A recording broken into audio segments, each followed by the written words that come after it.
Assalamualaikum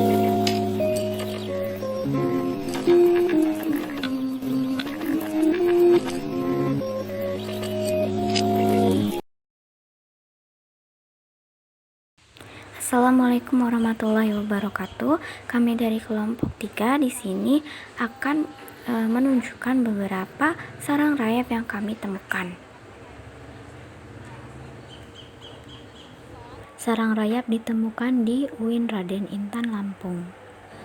Dan beginilah penampakan hal-hal yang ada di sekitar sarang rayap.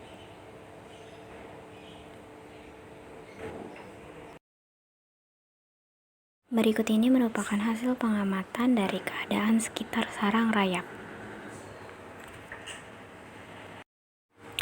Di sini dilakukan pengambilan sampel. Yang pertama, metodenya yaitu kita harus membuka sarangnya terlebih dahulu agar kita bisa mengetahui apakah ada rayap yang berada di sarang tersebut.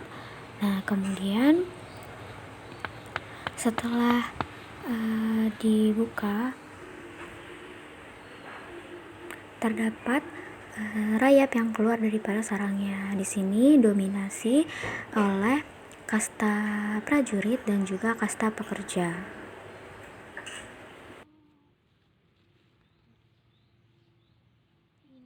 Kemudian dilakukan pengambilan sampel rayap yang telah ditemukan tadi untuk diidentifikasi dan diklasifikasikan jenis apakah rayap yang ditemukan ini.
Assalamualaikum warahmatullahi wabarakatuh. Di sini kami dari kelompok 3, yaitu yang beranggotakan saya sendiri Ayu Dwi Apriliana, Nimas Ayu Nurdianingsi, Tiara Francisca, Syifa Roswanadila, Nita Salsabila, dan Yunita Indah Purnama Dewi. Sediakan alkohol 70%, alat berupa pipet tetes, alat pengambil rayap, dan juga botol. Yang pertama adalah memilih rayap sesuai kasta dan juga dimasukkan ke dalam botol. Kemudian ditambahkan alkohol 70% sebanyak setengah botol. Atau kira-kira telah mencukupi semua rayap terendam.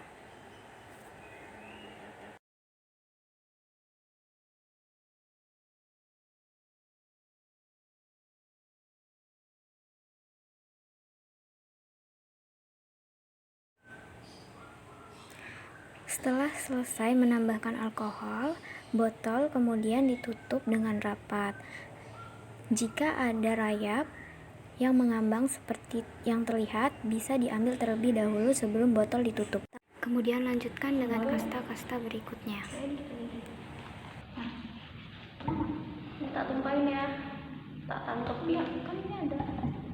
Katanya cuma satu lagi. Tapi kalau misalnya kita itu, ini di video nggak? Semua. Aku di video ngapain tuh?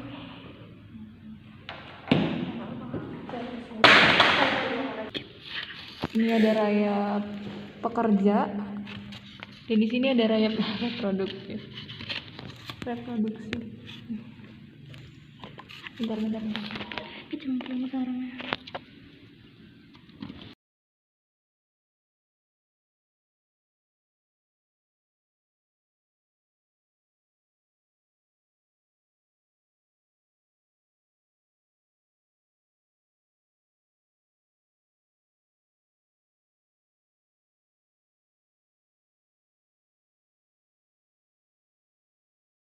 Kemudian ini adalah hasil dari awetan rayap yang telah dipindahkan ke botol, baik kaca maupun plastik yang memiliki tutup.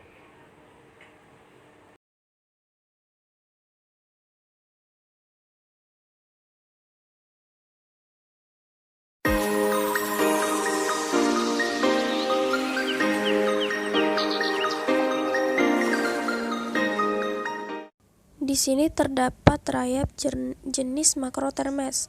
Di sini perilaku rayap kasta prajurit dengan prajurit tidak menunjukkan adanya perilaku agonistik. Selama 5 menit pengamatan yang terjadi dalam arena uji cenderung pasif, yaitu saling mempertemukan antena dan saling menghindar antara satu dengan yang lainnya.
Di sini terdapat rayap pekerja Nasutitermes versus rayap pekerja Nasutitermes.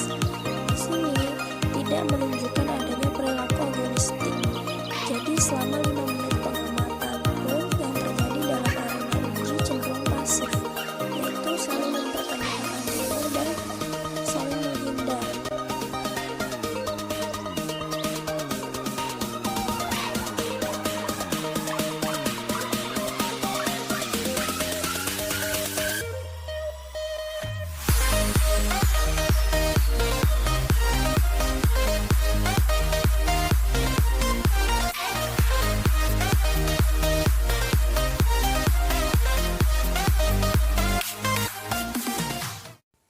Di sini terdapat rayap pekerja Makrotermes dengan pekerja Nasutitermes, yang mana di sini tidak menunjukkan adanya perilaku agonistik selama 5 menit pengamatan. Dan yang terjadi pun dalam arena uji cenderung pasif, yaitu mereka saling mempertemukan antena dan saling menghindar satu dengan yang lainnya.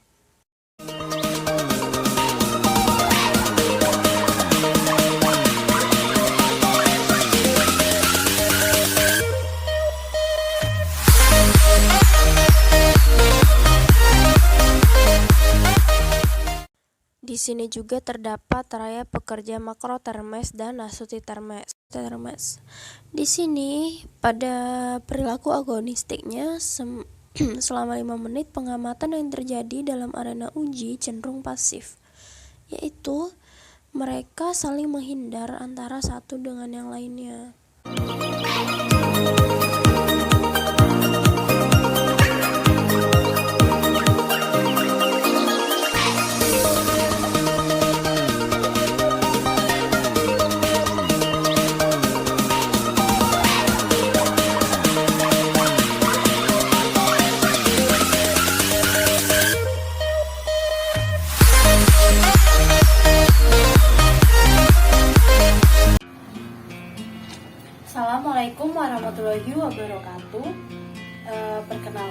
saya Nimas Ayunurdianingsih. Saya perwakilan dari kelompok 3, jurusan Pendidikan Biologi Universitas Islam Negeri Raden Intan Lampung. Nah, hari ini saya akan menunjukkan sebuah praktikum termitologi dengan judul Estimasi Populasi Metode CMRR atau Capture, Mark, Recapture, Release. Nah, alat dan bahan yang dibutuhkan yang pertama itu alatnya ada sendok teh, kemudian ada mangkuk, ada alat tulis untuk mencatat nanti jumlahnya berapa, kemudian bahannya sendiri itu hanya menggunakan kacang hijau. Kacang hijau yang ada di mangkuk ini itu diasumsikan sebagai populasi dan sendok teh ini diasumsikan sebagai alat penangkap atau trap. Nah, mari kita mulai percobaannya. Nah, jadi yang pertama kita ambil 1 sendok teh kacang hijau, kemudian kita taruh. Nah, kita taruh di meja, kemudian kita tandai.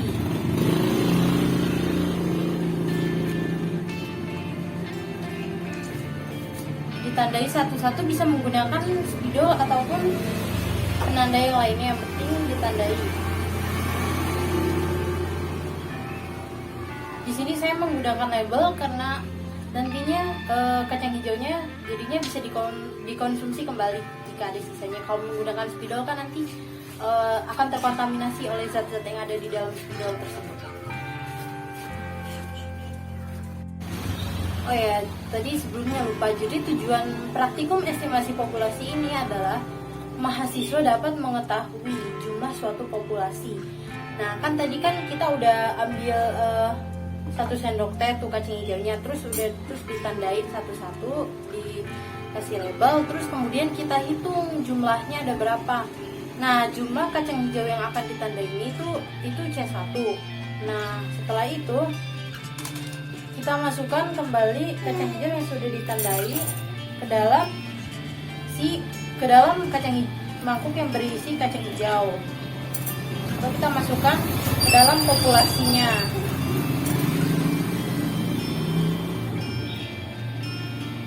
Setelah itu kita diaduk hingga rata. Kemudian setelah itu diambil kembali.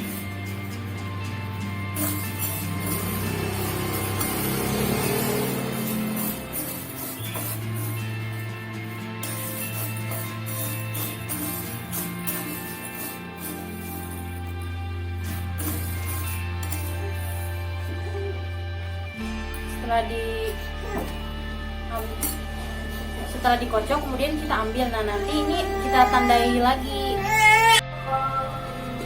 Oke, nah tadi kan kita udah ngambil yang kedua, kemudian ditandain lagi tuh. Nah, terus udah ditandain. Kalau misalkan yang kedua ini di labelnya kita kasih pulpen supaya membedakan ya. Kemudian kita aduk-aduk lagi kacang hijaunya. Diaduk-aduk lagi hingga tercampur rata.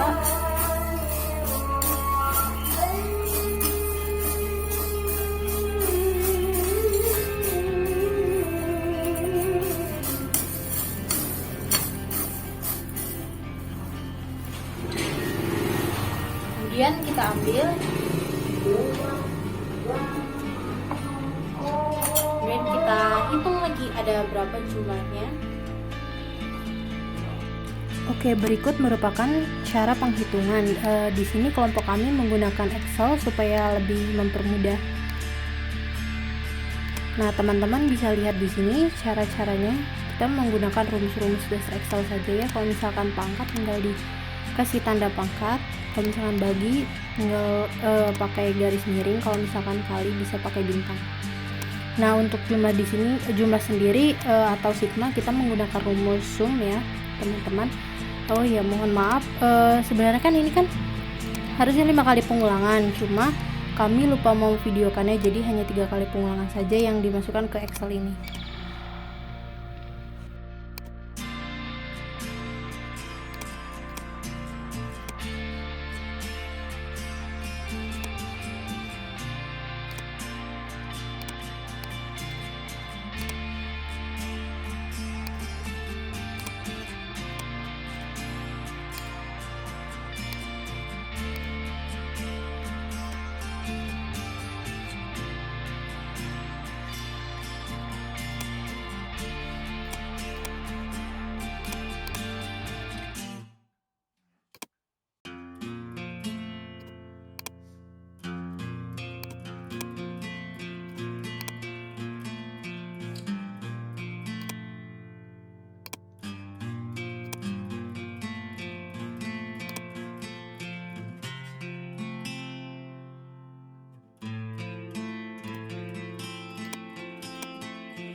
Oke, sekian dari praktikum estimasi populasi. Kurang lebihnya mohon maaf. Wassalamualaikum warahmatullahi wabarakatuh. Sampai jumpa teman-teman.